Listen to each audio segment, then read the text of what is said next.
O Cabeça de Ferro, de Olavo Bilac, voz Iba Mendes.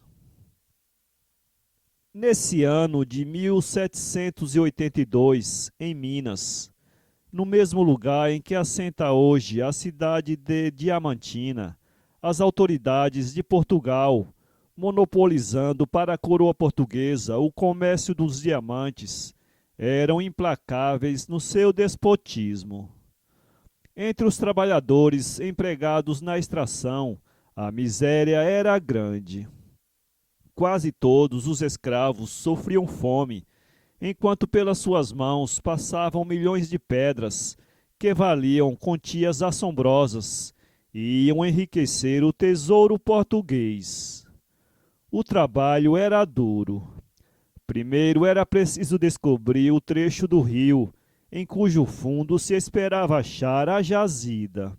Cavava-se ao lado dele um vale forrado de tábuas unidas e calafetadas. Cercava-se depois o rio. Desviavam-se as suas águas para o vale. Então secava-se o leito assim descoberto. Quebravam-se as rochas que o forravam. Tirava-se a camada inútil de terras e areias. E via-se logo, sob a forma de um cascalho feio e grosseiro, a preciosa mina em que dormiam as grandes rutilantes pedras preciosas. Muitas vezes o trabalho ficava perdido. Não se encontravam diamantes na porção explorada do rio, e era preciso recomeçar mais longe a mesma dura tarefa. Tratados com um rigor intolerável, privados de tudo, sofrendo pela menor falta castigo horrorosos, trabalhando sem cessar de sol a sol, os desgraçados entendiam-se com os contrabandistas, a quem vendiam os diamantes que furtavam. As autoridades condenavam sem processo os acusados desse crime. Os contrabandistas, que eram conhecidos pelos nomes de garimpeiros, eram perseguidos sem trégua pela tropa. Às vezes, desesperados, acossados pela patrulha da metrópole, os garimpeiros organizavam guerrilhas e resistiam. Corria o sangue de parte a parte. Os escravos suspeitos eram condenados à morte sumariamente. Não se abriam devassas, não se admitiam defesas. Bastava uma simples denúncia. Alguns, amarrados a troncos de árvores, eram surrados até morrer. Outros acabavam crivados de balas. Outros expiravam de fome no fundo de masmorra sem ar. Em 1782, era intendente dos diamantes José de Meireles, homem cruel que conseguia ser ainda mais tirano do que os seus antecessores. O povo dava-lhe o nome de Cabeça de Ferro. Violento, fez pesar sobre Minas a sua maldade.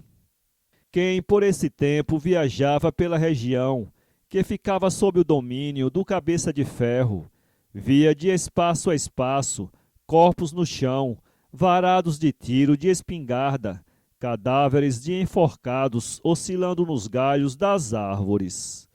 Eram as vítimas do intendente. Mas não eram somente os suspeitos do crime de contrabando que sofriam peso do seu ódio. Bastava ter pena do sofrimento dos pobres escravos para ser considerado cúmplice deles.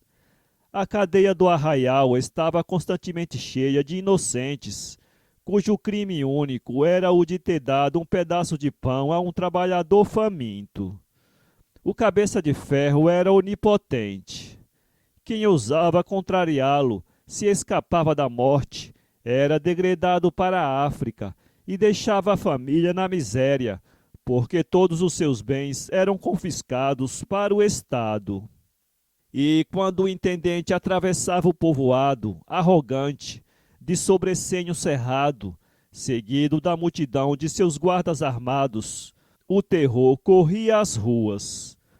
Portas e janelas fechavam-se. Nenhum olhar atrevia a fitar o olhar do orgulhoso senhor, que tinha nas mãos o destino de todo o povo.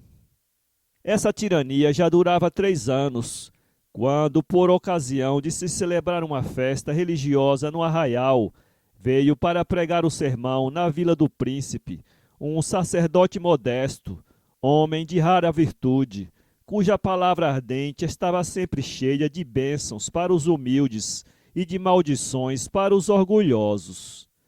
Era o vigário Brandão.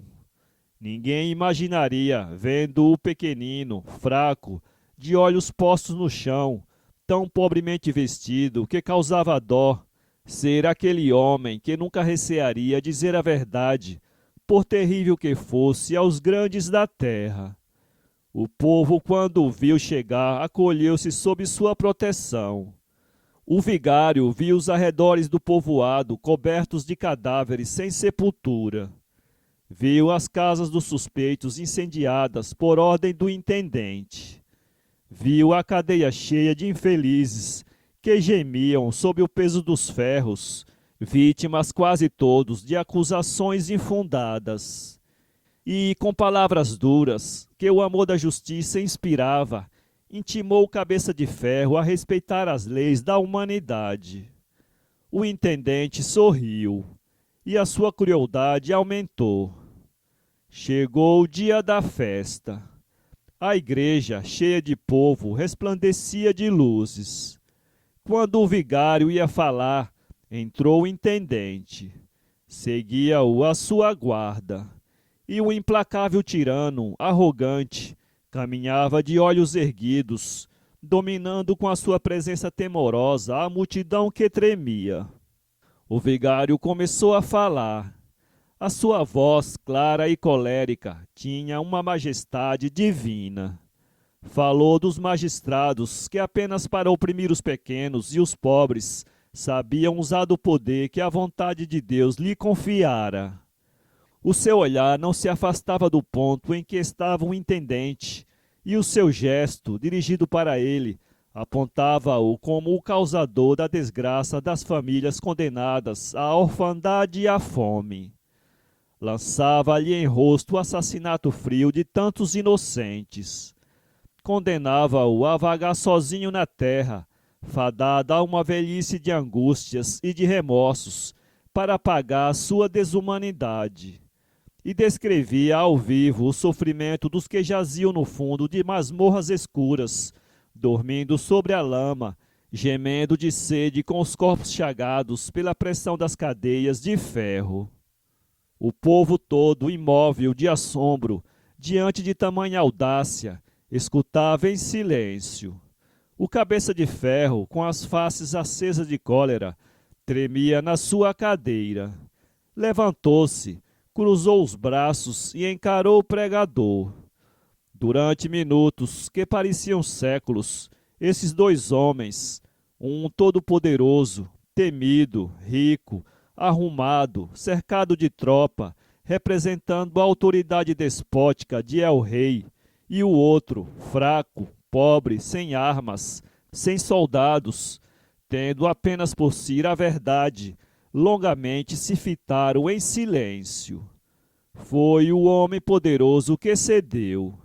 O intendente baixou os olhos, com todo o corpo abalado de um tremor convulsivo. O povo murmurava, e o padre, sem tirar os olhos do criminoso, clamava: Ministro de Satanás!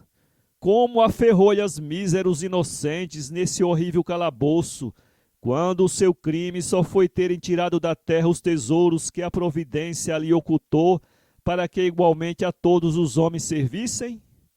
Um dia a inocência clamará contra ti no tribunal divino, longe das paixões do mundo, e a maldição de Deus pesará sobre a tua cabeça. Houve um movimento geral na multidão. Viram todos que o intendente, de cabeça baixa, trêmulo e abatido, se encaminhava para a porta da igreja.